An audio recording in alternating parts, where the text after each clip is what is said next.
So it says here an X-linked recessive allele in humans causes hemophilia.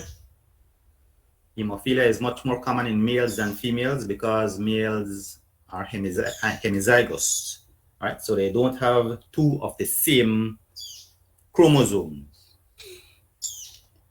They only have one copy of the gene in question, which is on the X chromosome, and therefore express the trait when they inherit only one mutant allele. They have no corresponding allele on the Y. So in contrast, a female must inherit two mutant alleles, which is a less frequent event since the mutant allele is rare in the population. So if females inherit only one mutant allele, they will not exhibit the disorder, but will be carriers. Sir, Go ahead. so then the kids or people who are disabled, sir, that's just because they never fully develop or they have a pain like they are alleles have on chromosomes have a pain People who are what? Disordered or disabled, sir. Well, you have different forms of disability. All right. And it could be due to different things. A lot of it is genetics, but it does not necessarily have to be with inheriting recessive alleles. It could actually be as a result of non-disjunction, for example, which we will touch base in a while. It can be because of deletion, whereby a portion of a chromosome is deleted. All right, and these things happen spontaneously.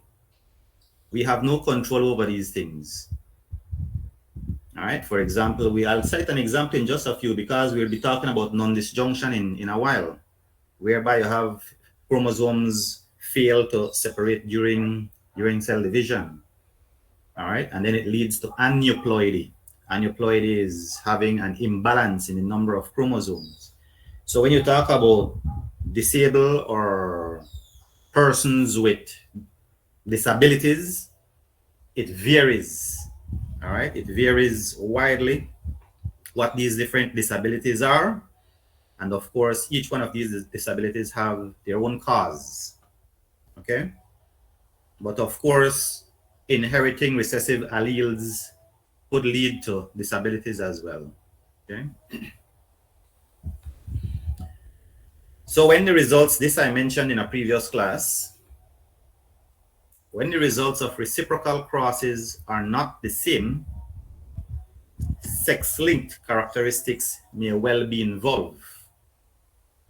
So it means that if you do a reciprocal cross and you don't get the same results, it simply means that the gene that you're actually studying is sex-linked. It is found on one of these chromosomes, either the X or the Y. So reciprocal crosses are the same when they involve genes located on the autosomes. Please take note of how it is spelled because people were writing autosome. Autosomes. So autosomes are all chromosomes other than sex chromosomes. Morgan's results strongly supported the hypothesis that genes were located on chromosomes. All right, so we mentioned that last class. Is there some activity going on, guys? Why the attendance is low today?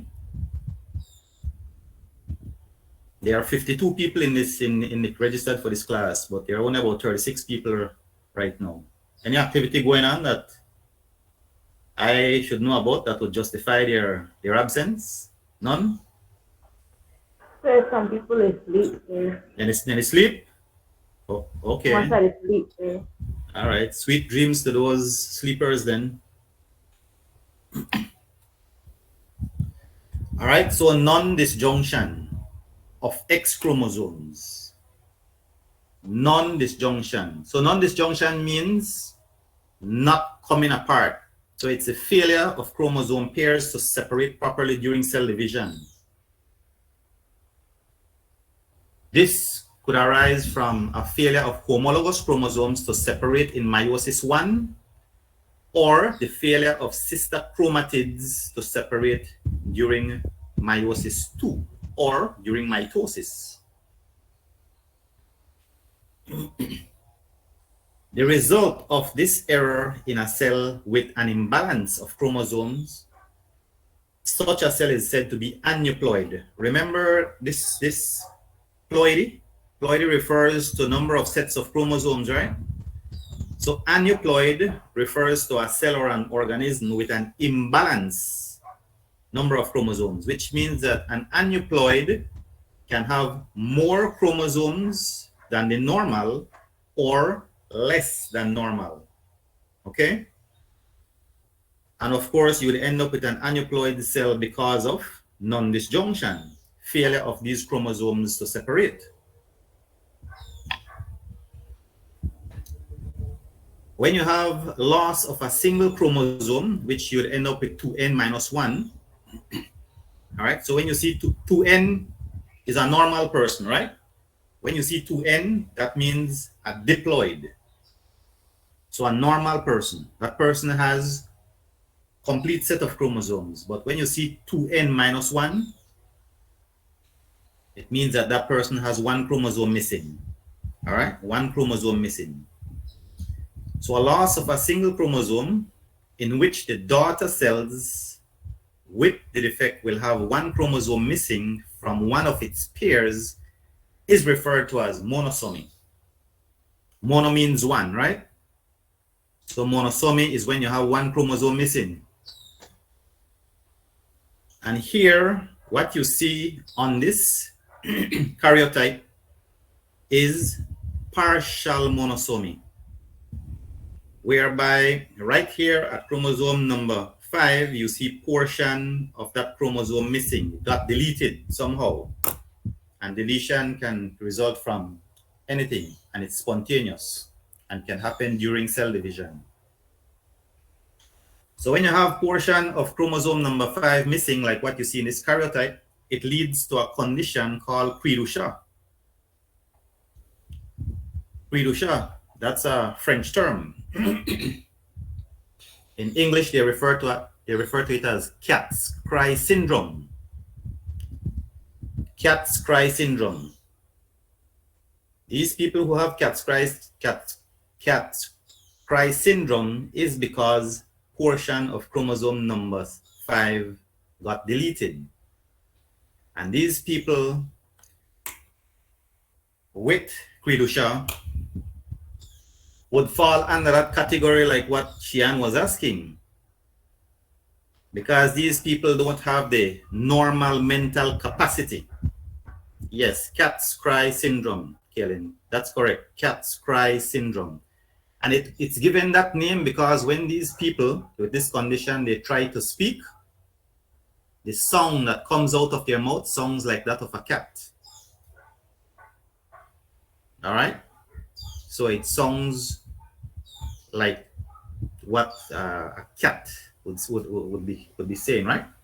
So this is an example of one of the disabilities that Shian would be talking about, and this is result from deletion of portion of chromosome number 5.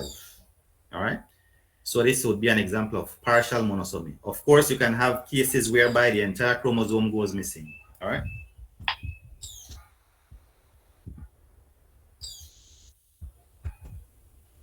Sure, so autism will fall into that too, into that section with what I said.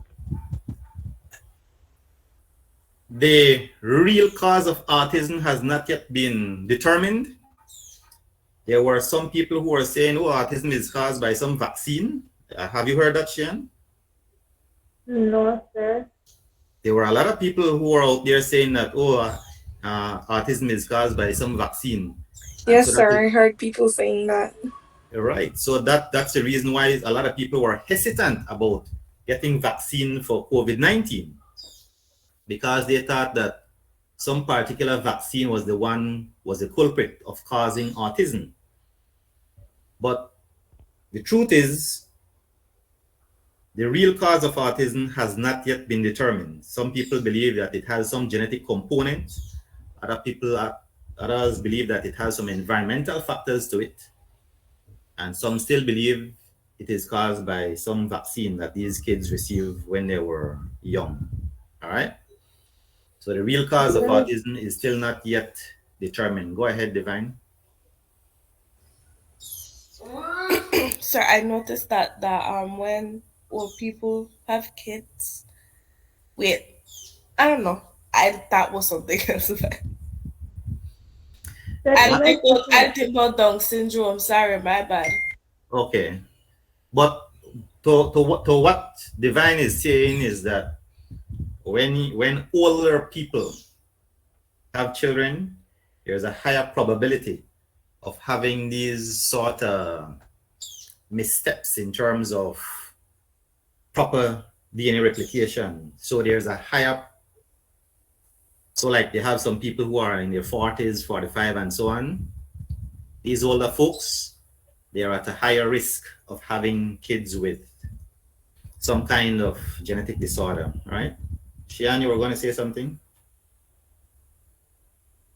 Yes, sir, because you did say before that they don't have the mental capacity, sir, but in cases, sir, because I have met people with autism and their mind just like the way they think, sir, like you would have to have 4.0 GPA.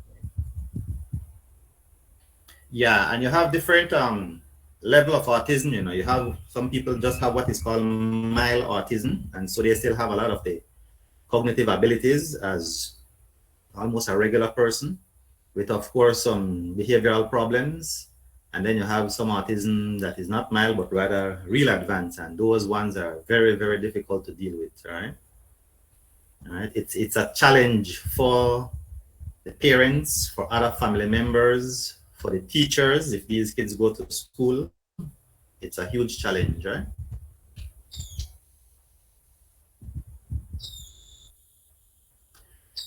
So gaining a single chromosome in which the daughter cells with the defect will have one chromosome in addition to its pairs is referred to as trisomy. Tri means three. So this is the case of Down syndrome, whereby if you look at chromosome number 21, right here on this karyotype, you will see an extra chromosome. So that is not normal. All right, so this results from non-disjunction, whereby there was a chromosome that failed to separate during cell division, and that is the reason why you end up with an extra chromosome there at number 21. So non-disjunction, if you take note, can occur on autosomes, and non-disjunction can also take place in the sex chromosomes. All right, we'll cite a few examples in sex chromosome in just a few. But this one, Down syndrome, is autosomal, all right? Because remember, autosomes are from pair 1 to 22. And then pair 23 would be the sex chromosomes, all right? There is another one similar to this, whereby you have an extra chromosome on number 18, and that is Edwards syndrome, all right? So Edwards syndrome, and I think at number 13, having an extra chromosome at number 13 is Patau syndrome, if I can recall good. All right. So you have several examples of extra chromosomes on the autosomes, and so they have different conditions: Down syndrome, Patau syndrome, Edwards syndrome. All right. All of these are examples of autosomal non-disjunction.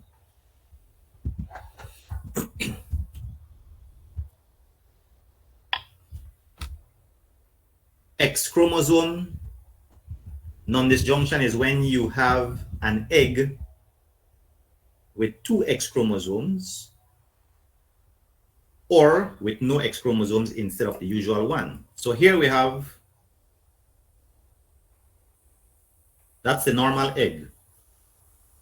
But there are times when non-disjunction happens and you end up with an egg like that, or an egg like that without any chromosome. So let's imagine you end up with an egg with 2 X chromosomes. And here you have this little fella that will come and fertilize that egg. You will end up with a zygote that is what? In terms of the ploid,